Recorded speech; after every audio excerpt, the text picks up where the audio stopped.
Otro tema que les interesa, como todos los que estamos tratando en esta noche, pero fíjense, afecta directamente a sus bolsillos. La bonificación para volar entre Canarias y la península. Se ha logrado el 75% de la bonificación entre los vuelos entre islas. Ahora el siguiente objetivo de muchos partidos políticos es lograr esa bonificación en los trayectos entre Canarias y la península. Vamos a hablar de este asunto. El 29 de junio de 2017 fue un día de celebración para los canarios residentes, porque ya era aplicable el 75% del descuento en el precio de los billetes para viajar entre islas. Estoy convencido que vamos a batir récord de compra y emisión de billetes en estas primeras 24 horas. Y así fue. El incremento de la subvención tuvo resultados inmediatos. Subió considerablemente la venta de billetes y la medida animó a otras compañías aéreas a operar entre islas. Pero no es suficiente. Que es carísimo venir a Canarias. El desarraigo es muy duro.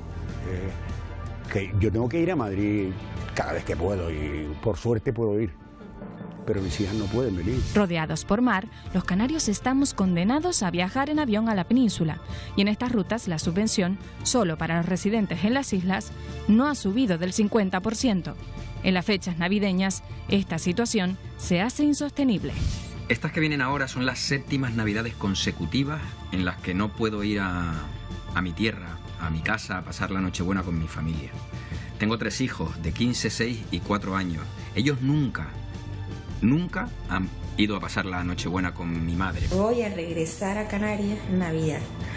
Este billete ha costado 400 euros y dentro de los 400 euros para mí es barato, porque lo normal es que te cueste 1000, 1000 y pico, 1500 si no lo compras con tiempo. Canarias, Baleares, Ceuta y Melilla unieron fuerzas el pasado mes para solicitarle al Ministerio de Fomento la bonificación total de las tasas aeroportuarias y la elevación al 75% del descuento para residentes en viajes a la península.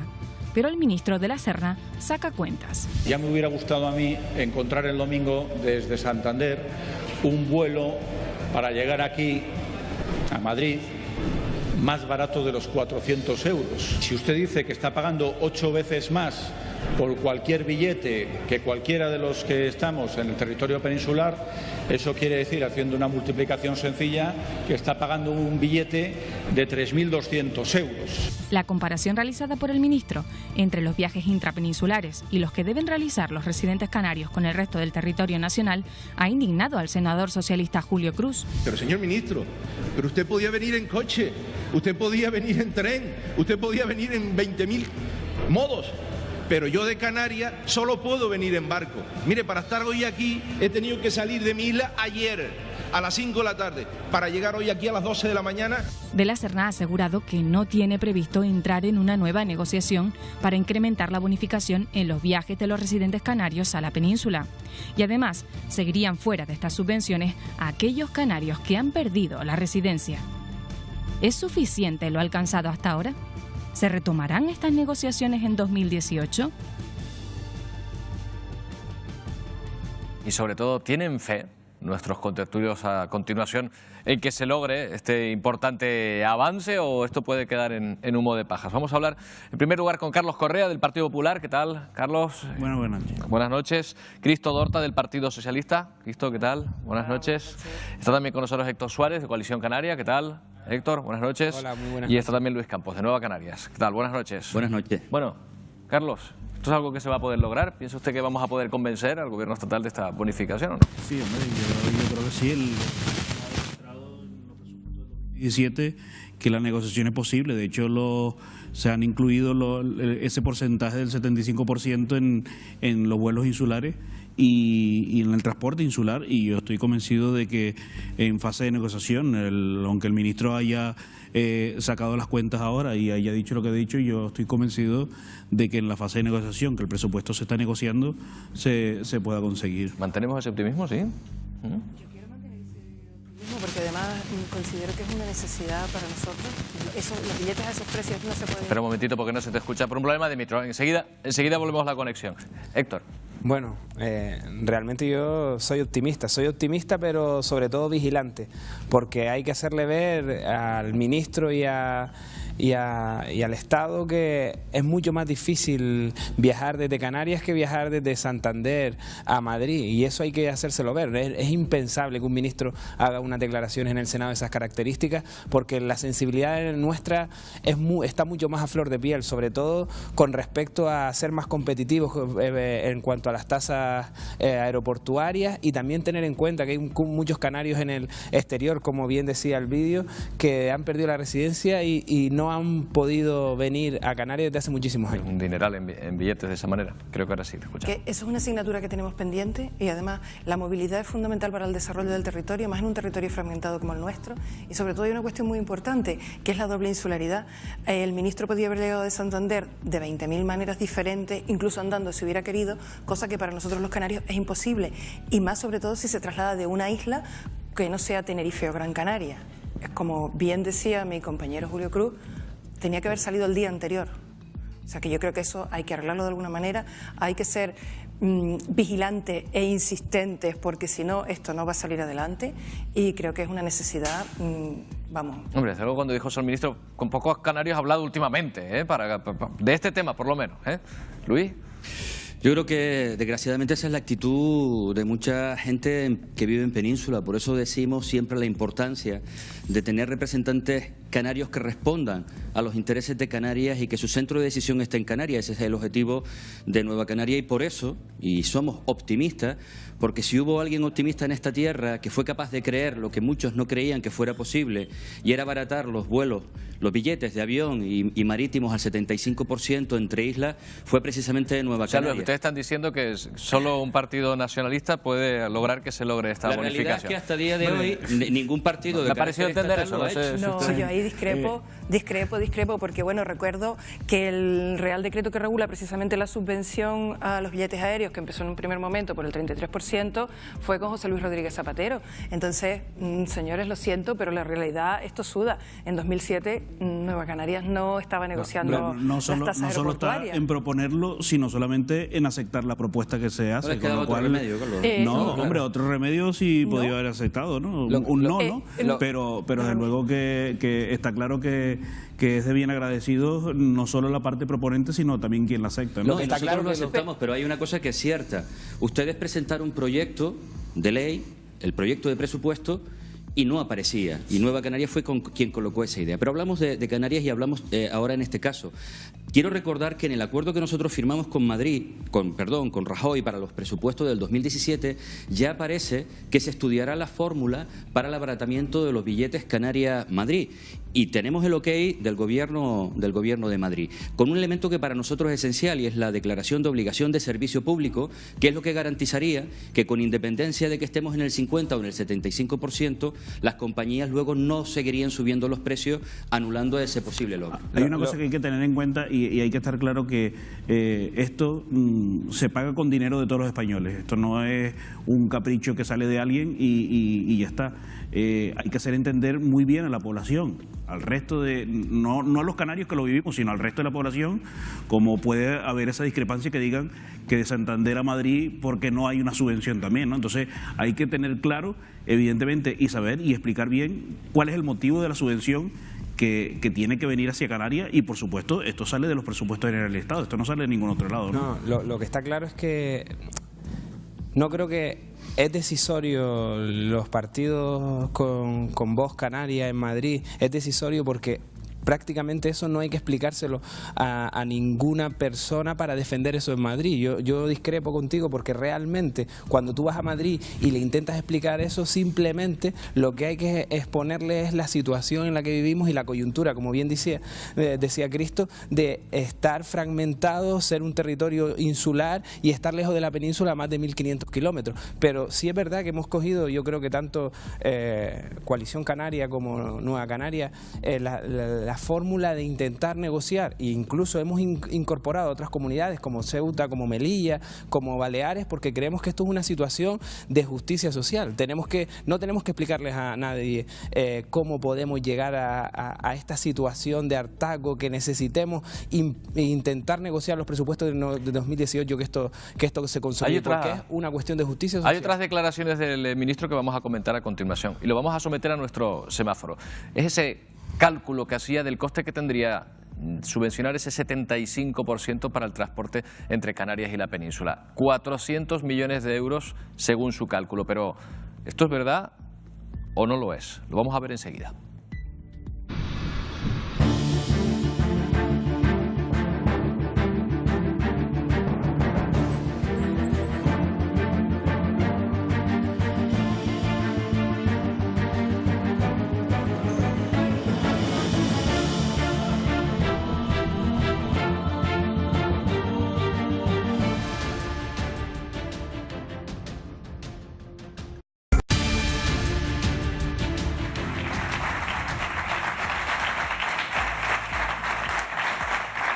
$400 millones de euros, dice el ministro de Fomento, Íñigo de la Serna, que costaría esa subvención del 75% en los vuelos entre Canarias y la península. Lo hemos tamizado, Marina, hemos pasado esa cifra por nuestro semáforo. ¿Y qué nos dice? ¿Que es cierta o que no? Pues seguimos hablando de billetes, porque ese es el tema que vamos a analizar esta noche en nuestro semáforo. Y es que justamente la semana pasada en el Senado se habló solo de la posibilidad de aumentar la subvención a los residentes de Canarias, Baleares, Ceuta y Melilla, del 50% al 75%. A una pregunta del senador socialista Julio Cruz, el ministro de Fomento dijo esto. Yo le digo, 100 millones de euros solo da para eliminar las tasas aeroportuarias, porque el conjunto de lo que usted pide son 400 millones de euros al año. 400 millones de euros al año. Supone prácticamente doblar la aportación. Tiene razón Íñigo de la Serna, llegar hasta el 75% en la subvención de los billetes y eliminar las tasas aéreas costaría al Estado 400 millones de euros anuales. Implica doblar el presupuesto. Vamos a comprobarlo. Si nos fijamos en las cuentas de 2017, encontramos que este año está previsto gastar en subvenciones y apoyo al transporte aéreo alrededor de 350 millones de euros, una cifra que ya incluye las partidas destinadas a los viajes interinsulares. Pero, ¿cómo ha evolucionado el dinero destinado a esta subvención? Desde 2007, año en el que se instaura la subvención del 50%, el gasto ha estado moviéndose entre los 300 a 400 millones al año. Con estas cifras podemos afirmar que la media es de 351 millones de euros. Teniendo en cuenta estos datos, más el número de pasajeros residentes que viajan al año, no es descabellado que al aumentar al 75% la subvención y eliminar las tasas a los pasajeros, el gasto estatal pueda rondar los 400 millones de euros. Por lo tanto, el semáforo sería verde, pero lo que no se ajusta a los datos es la otra afirmación, esa en la que el ministro aseguraba que supondría doblar la partida destinada a la subvención. Los números no engañan. Abonar el 75% del billete le costaría al Estado 526 millones, que obviamente no es el doble de 351. En este punto tendríamos que darle un rojo. Así que esta semana tenemos que poner nuestro semáforo en ámbar, ya que la afirmación del ministro de Fomento no termina de ajustarse totalmente a la realidad. Ahí está la cosa, ¿eh? 400 millones según se mire. Según se mire. ¿Es asumible ese coste? Hombre, desde el punto de vista a lo mejor de alguien que nos esté viendo desde la península y dice, es que es una cantidad enorme, ¿no? Hombre, evidentemente creo que es asumible a todas, porque en los últimos presupuestos, sin contar el presupuesto de 2017 y en el 2018, que se vuelve a poner un poco la financiación de Canarias en la media estatal, en el presupuesto de 2016 recibíamos en torno a 700 millones de euros menos. Y eso se ha corregido en el 2017. Hay margen de corregir esos presupuestos porque se han hecho inversiones en la mejora de la conectividad y del transporte con la Comunidad de Galicia, con Valencia, con Cataluña, con Murcia, con Andalucía, y sin embargo Canarias ha estado olvidada en este sector. Yo creo que es corregible, es asumible y es una de las cosas por las que tenemos que pelear, pero teniendo en cuenta también que ni la bonificación de las tasas ni el 75% conlleva una elevación del precio del billete que haga que los canarios sigamos pagando lo mismo. Entonces yo creo que tenemos que hacerlo bien, Carlos, pero es asumible. Y ahora digo yo, y si apostamos por incrementar la cantidad de compañías aéreas y las frecuencias que vengan a Canarias, esto evidentemente de alguna manera aumenta la oferta y aumentará evidentemente que bajen los precios de los billetes. El problema que tenemos en Canarias evidentemente que son las compañías que son y juegan con el precio que tenemos. Hasta hace poco, cuando solamente estaba Air Europa y venía operando, los precios lo ponían las empresas al precio que le da la gana. Esto sumado a la rebaja del porcentaje de la subvención, yo creo que sería una medida alternativa que podría analizarse sin detrimento de lo que pueda suponer el presupuesto, ¿no? Lo que ocurre con ese planteamiento es que yo creo que todavía el gobierno no incide, no tiene influencia para que otras compañías puedan venir a operar. Es decir, digamos eso de que el mercado lo regula todo, yo se lo dejo para ustedes. Como nosotros no nos creemos eso, porque la realidad es que hace años operaban un par de compañías y ahora operan muchísimas, y la realidad es que cuando tienes que coger un billete a Madrid de hoy para dentro de 4 días, no encuentras las ofertas y pagas un dineral. Por eso, desde Nueva Canarias hemos defendido algo, e insisto nuevamente, porque además vendría a desmontar un poco la tesis del ministro Serna, que por otro lado, cuando han tenido que negociar el cupo vasco, que nosotros no tenemos ningún problema con eso, pero cuando han tenido que negociarlo, ahí no hay límite presupuestario. Pero por eso nosotros hemos establecido que lo fundamental, por encima de la tasa, por supuesto, por encima incluso de definir el 75%, es la declaración de obligación de servicio público.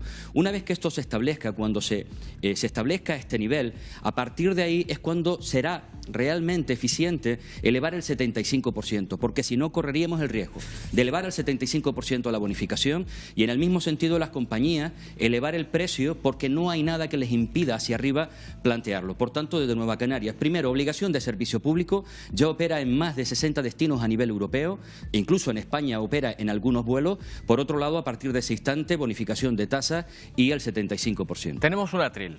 Tenemos un atril que denominamos atril ciudadano, porque queremos que esté representado por personas como usted, que nos está viendo y que a lo mejor se quiere poner en contacto en un momento dado con nosotros para ocupar ese puesto en este atril sobre el tema que estemos tratando cada semana.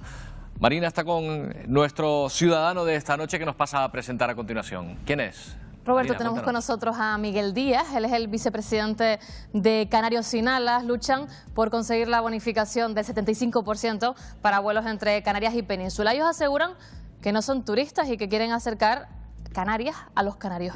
¿Qué tal? Muy buenas noches. Buenas noches Roberto, gracias por invitarme por segunda vez a tu programa. ¿Es necesaria esa bonificación? Las veces que haga falta, estamos encantados de recibirles aquí. La bonificación no solo es necesaria, sino nosotros creemos que la bonificación hay que eliminarla. Lo que es necesario es regular el precio de los billetes de avión y que al Estado no le cueste dinero. A mí me gustaría que entendieran que la propuesta... Perdón que me estructure. Nosotros hemos hablado o querido hablar con todos los partidos políticos, con representación en el Parlamento de Canarias y con representación en el Gobierno de España. Solo 2 partidos políticos han respondido a nuestra demanda de hablar, no demanda de que hagan nada. Uno de ellos es Podemos, que no sé si está representado aquí esta noche, y el otro es Nueva Canarias, que sí que lo está, ¿no? Nosotros, la línea de Nueva Canarias va muy en paralelo a lo que nosotros venimos demandando desde hace mucho tiempo, antes de conocerlos a ellos y antes de empezar a hablar La obligación de servicio público que está explicando. La obligación de servicio público y la limitación de precios. Nosotros creemos que es importantísimo, fundamental, que haya un consenso, que haya un gran pacto entre los partidos canarios, que se den cuenta de que el descuento de residente beneficia a los residentes, no a los canarios, a los residentes, ya sean alemanes, ya sean franceses, ya sean madrileños o sean canarios, a los residentes. Pero a los más de 400.000 canarios que viven en la península y que han tenido que renunciar a su residencia canaria, que le hablen de un 75%, de un 50% o de un 20%, les importa poco. Yo tengo una hija, está aquí esta noche conmigo, que vive en Euskadi con su madre. Por supuesto, está empadronada en Euskadi con su madre, porque necesita una educación, necesita una sanidad, etcétera, etcétera, etcétera. ¿Ustedes se imaginan, o no, lo que cuesta que mi hija venga a pasar tiempo con su padre y con el resto de su familia aquí? Muchos me dicen, no, pero si tú tienes el descuento... ¿Cuánto, por ejemplo, ahora? Pues ahora ha tenido que perder clase para poder pagar un billete. Para poder venir antes y que no cueste tanto. Porque traerla el 15 de diciembre como la hemos traído, o traerla el 22, que es cuando tenía que haber venido, o el 23 sábado, hubiera supuesto 4 veces más. tienes la oportunidad de hablar con distintas formaciones. Esto de la obligación de servicio público hay muchas diferencias entre muchas personas al respecto. Cristo, ¿quién piensa que puede ser, al contrario que lo que dice Nueva Canarias, que puede ser contraproducente? Bueno, puede ser contraproducente y no. La obligación de servicio público nos garantiza que, por ejemplo, estén cubiertas todas aquellas líneas o todas aquellas destinos que no serían rentables para una compañía aérea. Eso te lo garantiza la obligación de servicio público. También te garantiza un precio tope para los billetes y te da una serie de garantías legales que, sobre todo, digamos que controlan la especulación que puede haber en el mercado. Porque es verdad, y ahí comparto con Nueva Canarias, que el mercado no es mágico y no se regula solo. El mercado tiende a autorregularse a su manera, siempre que sea beneficioso para ello, y tenemos que ponerle unos mecanismos correctores. Ese mecanismo corrector puede ser la obligación de servicio público, como bien decía Canarios sin alas, que me encanta el nombre que le han puesto, porque es verdad, es cierto, siguen siendo canarios, pero están fuera, y es verdad, el precio de los billetes es excesivo. Y efectivamente lo que no podemos dejar es que el mercado se aproveche del presupuesto de los impuestos públicos, porque sea una necesidad que tengamos que hacer desde aquí esa negociación. ¿Propuestas para Miguel? Yo realmente, más que propuestas, también alguna pregunta. Es decir, es complejo desde el punto de vista de... No te garantiza declararlo un servicio público que se controle el precio del billete. Yo creo que la clave está en el control del precio del billete. Coincido contigo más que en la declaración de servicio público, porque realmente para declarar los servicios públicos tiene que tener que no tengamos rutas o conexiones deficitarias con respecto al número de compañías. Y realmente, independientemente que se declare servicio público, eso nos asegura que podamos y que las compañías y que el mercado te permita, desde el punto de vista del Tribunal de la Competencia, de distintos aspectos, te permite jurídicamente avanzar en esa propuesta. Es una duda. Es decir, no estoy tan formado en ese tema como usted. Hay una previa. Para que puedas regular el precio, previamente tiene que estar la declaración de obligación de servicio público, si no, no puedes regular el precio y limitarlo.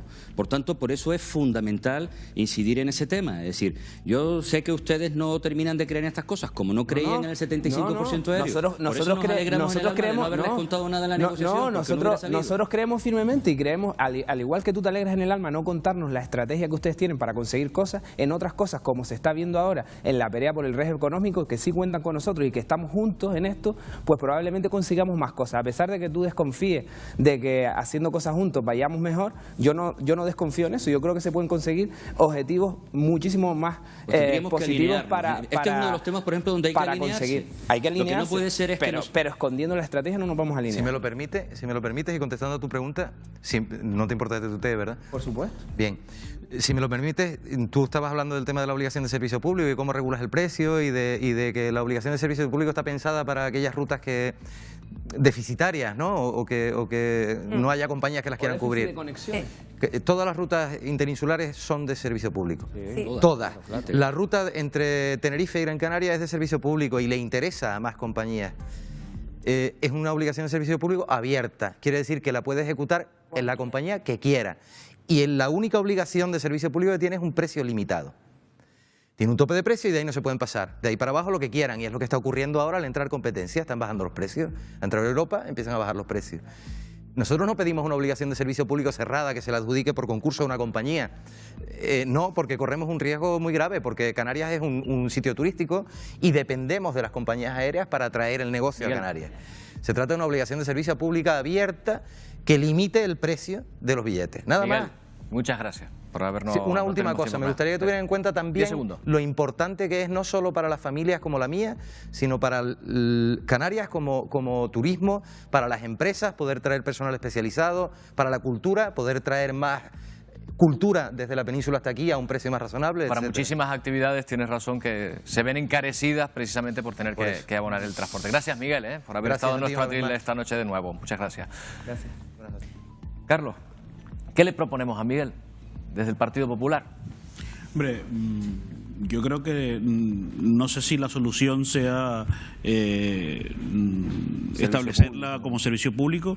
Desde luego yo creo que una solución pasa porque exista... Hay quien dice que no, en algún debate que hemos hecho aquí, dice que solo serviría para las líneas donde hubiese menos déficit, etcétera, ¿no? Pero, habrá que analizarlo muy bien, pero yo estoy convencido de que si somos capaces de aumentar la cantidad de ofertas y conexiones con la península, esto evidentemente, aunque a algunos les cueste creer que el mercado se regula, por supuesto que se regula. Es decir, a medida que exista mayor frecuencia, mayor compañías que compitan.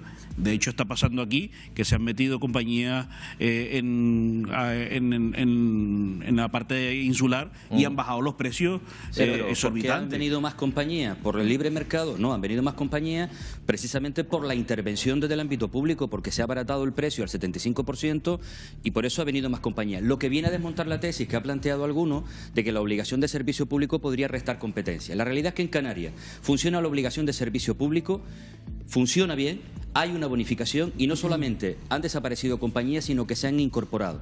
Porque lo que sí está claro es que al mercado, cuando funciona con criterios de mercado, lo que le interesa es que haya más clientes. Si hay más demanda, la oferta va a aparecer, que es lo que ha ocurrido en Canarias. Bueno, desde luego, la obligación de servicio público yo no creo que reste competitividad al mercado. Al contrario, porque en este caso además lo estamos bonificando al 75%, que es lo que estamos pidiendo. En ese caso ya es económicamente rentable y estaríamos garantizando el servicio a islas que normalmente no tienen esa conexión. Esta tarde he hablado con una compañera, que además era el caso de La Gomera.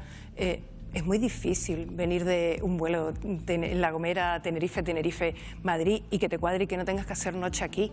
Entonces hay una serie de regulaciones que si lo hacemos bien, desde el punto de vista político, esa obligación de servicio público puede ser eficaz y estamos pagando el 75% de esos billetes. Están saliendo de dinero público, de nuestros impuestos. O sea que yo creo que tenemos un margen para actuar jurídicamente y que esa competitividad que puede haber en el mercado, digamos que la fomentemos de alguna manera.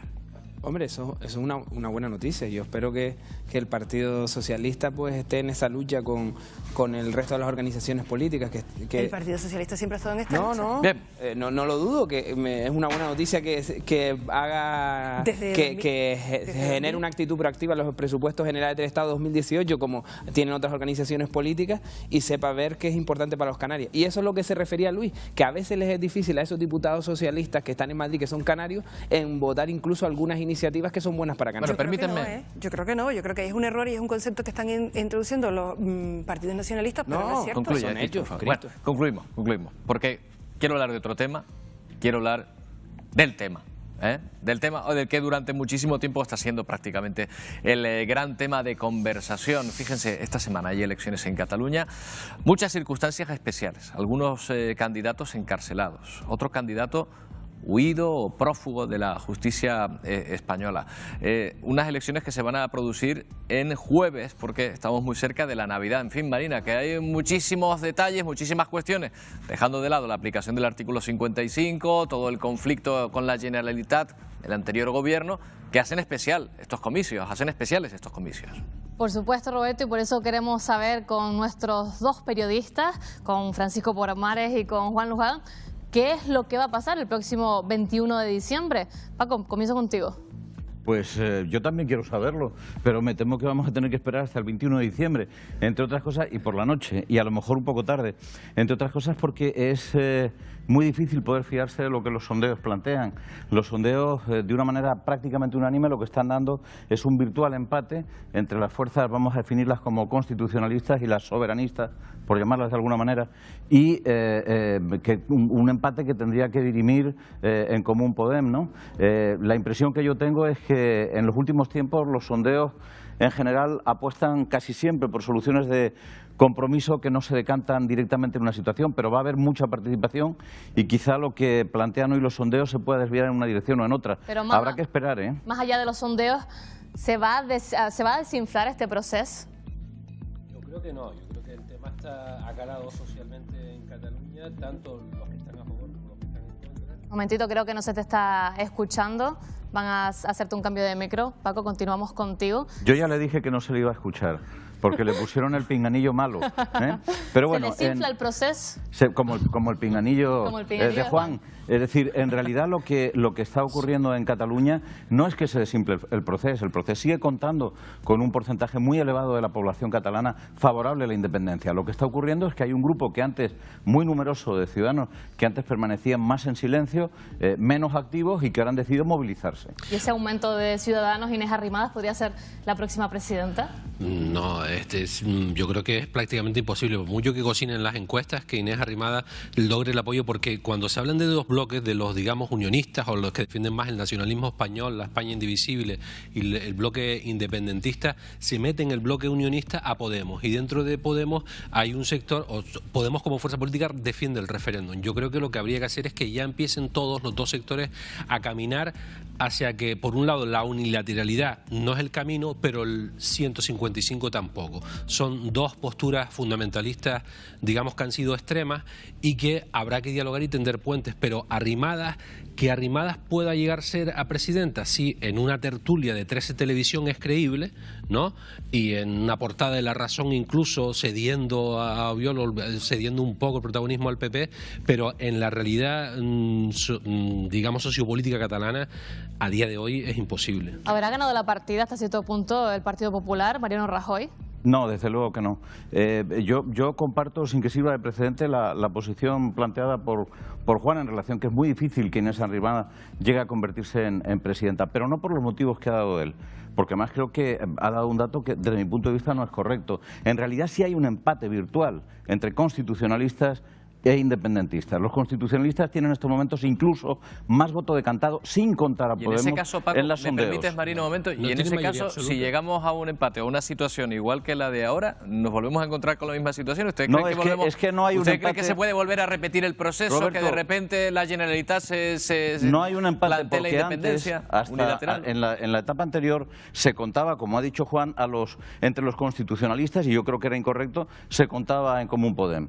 Hoy en Común Podem tiene un papel arbitral, a no ser que se ensayen otras fórmulas. Se ha hablado de una fórmula que pudiera ser un nuevo tripartito integrado con Iceta, por ahí podría ir. Pero yo creo que la fórmula que finalmente puede prosperar, si realmente se cumplen los pronósticos de los sondeos, que yo la verdad es que no apuesto por ello, la fórmula que podría prosperar sería más bien un gobierno de Iceta apoyado por los constitucionalistas y también por Podem. Me da la impresión de que los tiros van más por ahí, porque suman más votos. Yo es que no coincido en los nombres, quiero decir, porque los independentistas también tienen una idea de constitución, eso de patrimonializar la Constitución por parte de unos, no. Lo que pasa es que unos quieren una Constitución y otros quieren otra. Unos quieren la de hace 40 años y otros plantean otra en la que los pueblos del Estado puedan decidir. Existe, evidentemente. Yo creo que en estos momentos los catalanes independentistas han dejado perfectamente claro que lo que quieren es construir la República Catalana. Y eso es un Estado diferente. No me hables de la milonga de que lo que quieren es reformar la Constitución. Sí, porque yo creo que Puigdemont ha sido clarísimo. Ni federalismo ni reforma de la Constitución. República Catalana. La República Catalana no cabe dentro de la Constitución de ningún país más que el de Cataluña. No, en el Reino Unido, en Gran Bretaña, se hizo un referéndum para Escocia y no hubo que cepillarse en la Constitución, y a los independentistas escoceses además no se les decía que eran contrarios a la Constitución. Lo sabe Juan, que fue un referéndum acordado, entre otras cosas, porque cuando Escocia se incorpora a Reino Unido, cuando Escocia, que es un reino, se incorpora libremente a Reino Unido, establece como condición poder salirse cuando lo considere. Eso ocurrió hace 3 siglos y lo único que ha ocurrido es que se ha mantenido. En el caso de la incorporación de Cataluña a la Corona de Castilla, como tú sabes, por una guerra. Discúlpeme, que les traslado esa conversación tan interesante que están manteniendo ustedes aquí a los representantes políticos con los que me encuentro aquí. ¿Ustedes creen que, como decía Juan, esa posibilidad de gobernar de los partidos constitucionalistas no va a ser posible? Bueno, yo creo que sí puede llegar a ser posible. Por supuesto, hay votos decisivos. Va a estar muy cerrada la votación el día 21. El voto del Partido Popular considero que va a ser un voto decisivo en ese sentido, porque evidentemente tenemos provincias como Lleida, Girona y Tarragona en la que se puede pelear algún escaño. Parece que va a haber una alta participación, eso por lo menos dicen las encuestas. ¿A quién beneficia eso en principio? ¿Cristo? Yo creo en este caso que va a beneficiar a la ciudadanía catalana en un primer momento, porque el participar en unas elecciones con unas características como estas es muy importante y por fin la ciudadanía ve que se tiene que implicar, porque si no llegamos a un declive como ha pasado y a la situación a la que hemos llegado, una situación de conflicto con una sociedad fracturada. Pero sí creo que va a beneficiar al bloque constitucionalista y ahí sí que no estoy de acuerdo con Juan, porque yo creo que el bloque independentista no está dentro de la Constitución, porque si realmente quieren cambiar la Constitución, el procedimiento no era ese. Se han saltado todas las formas y todas las normas que nos hemos dado en un estatuto marco como es la Constitución para la convivencia de todos los españoles. En este caso, Cataluña forma parte de España, lo siento por ellos, pero la situación es esa y si lo quieren cambiar, el camino no es el que ellos han elegido. A raíz de eso hemos tenido este conflicto y hemos tenido que aplicar un artículo como el 155, que yo creo que a nadie le ha gustado aplicarlo. Bueno, algunos lo pedían a diestra y siniestra, pero bueno, creo que al final la decisión no era fácil y sí creo que va a ser que esa mayoría silenciosa que ha estado ahí aguantando ese embate independentista continuamente salga ese manifiesto. No hay mayoría silenciosa, el 2015 votaron y ganaron los independentistas, no hay ninguna... Podía votar en silencio y sin ruido, es que eso es una construcción que se ha hecho. No ganaron. En votos ganaron.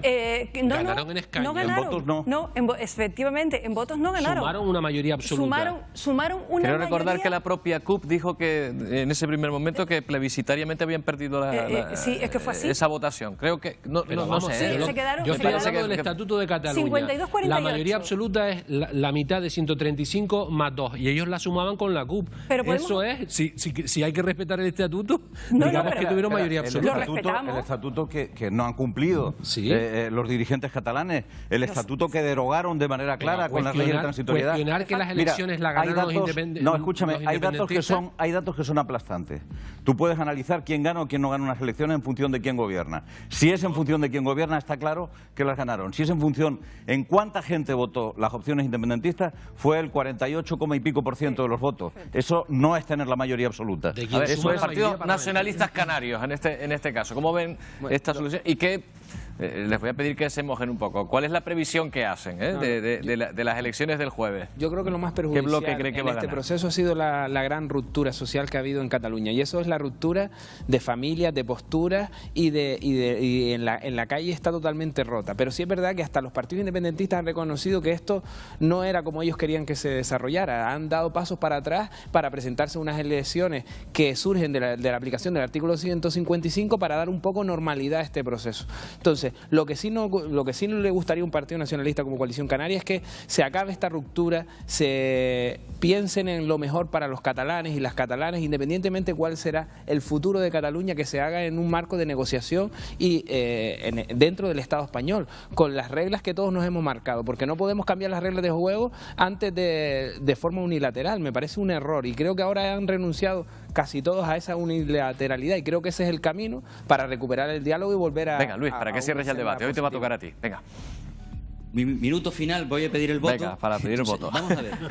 Para pedir el voto para Nueva Canarias en las elecciones catalanas. A las elecciones catalanas. En Baleares, por cierto, con lo del 75% nos han pedido que nos presentemos porque han salido beneficiados. Vamos a ver. El tema de Cataluña, aquí se ha planteado que hay, digamos, unos únicos responsables en esta situación. Yo no estoy para nada de acuerdo. Y en eso sí que estaría más en la tesis de Juan. Para llegar a este punto, tenemos que recordar todo el movimiento y ni siquiera yo me anticiparía a la etapa de la solicitud de un referéndum. Probablemente si hubiera habido más capacidad de diálogo, más capacidad de mover algo que parecía que era absolutamente inmovible como la Constitución, hasta el día que en 12 horas son capaces de modificar un artículo como el 135, probablemente si se hubiera modificado para el tema territorial lo hubiéramos podido hacer. Yo solamente quiero terminar con una cuestión. Supongamos, porque todos los lados, incluyendo el constitucionalista, han planteado este tema como un referéndum. Si gana el bloque independentista, ¿qué pasaría al día siguiente? En otra ocasión te vamos a invitar más veces. Cuenta con ello, que le vamos a invitar más veces y va a poder desarrollar este argumento completamente. Marina, por favor, que nos tenemos que ir. Por cierto, un saludo de nuestra compañera Claudia Demetrio, que no ha podido estar aquí en esta noche, para todos ustedes, y nuestro para ella también, para que se reponga cuanto antes. Y en este último programa del año, pues desear una feliz Navidad, lo que toca. Porque nosotros apagamos el foco, pero les dejamos descansar solo unos días. Volvemos ya para enero, para la segunda semana de enero. Nos vemos en 2018. ¡Feliz Navidad! ¡Hasta luego! Oh.